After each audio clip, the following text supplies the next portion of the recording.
na guys, matanggihan o hindi makuha yung art piece na ginawa mo para do sa isang tao o yung pinatrabaho sa'yo, huwag mo naman lagyan ng sungal. Huwag mo namang bungiin, huwag mo namang ganunin. Pwede namang itiklop mo na lang, tsaka mo isunugin.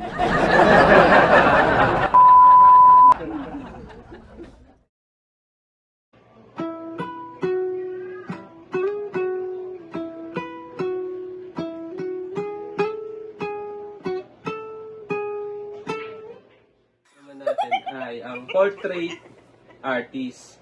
Yung portrait artist po guys, itong topic na to ay siya po yung gumagawa ng mga faces ng mga tao.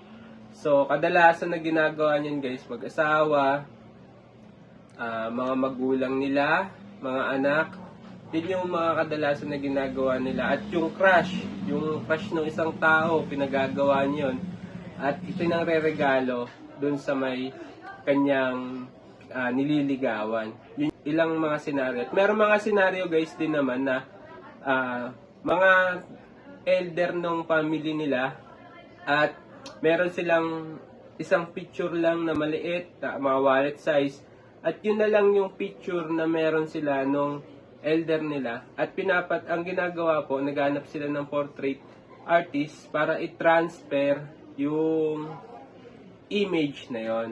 At alam nyo guys, sa pagpo-portrait artist, kailangan talaga dyan, nandun yung magaling kang gumawa doon sa may porte na yon. Dapat makuha mo talaga yung mukha.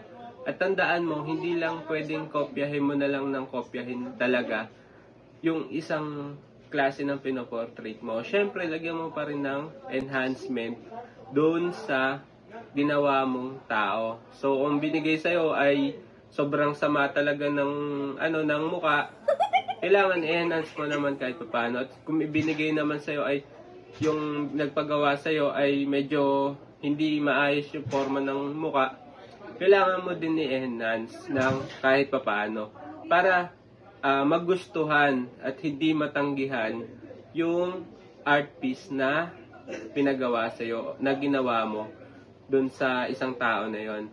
So, yun lang yung mga tip ko. At magpagaling at practicein yung craft mo kung gusto mo talagang kumita.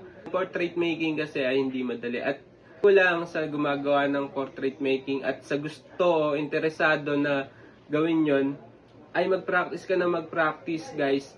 Dahil itong arts na yon ay konti lang po ang gumagawa at konti lang yung mga magagaling sa bagay na to.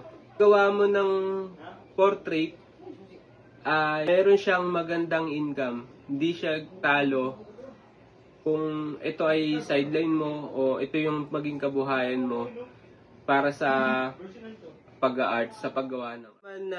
Guys, matanggihan o hindi makuha yung art piece na ginawa mo para do sa isang tao o yung pinatrabaho sa'yo, huwag mo naman lagyan ng sungal. Huwag mo namang bungiin, huwag mo namang ganunin. Pwede namang itiklop mo na lang, tsaka mo isunugin. Yun, magpagaling ka na magpagaling. Kapag ka natatanggihan ka pa sa mga gawa mo, ibig sabihin lang nun ay you need improvement. You need something na may room pa para sa improvement para sa mga ginagawa mo.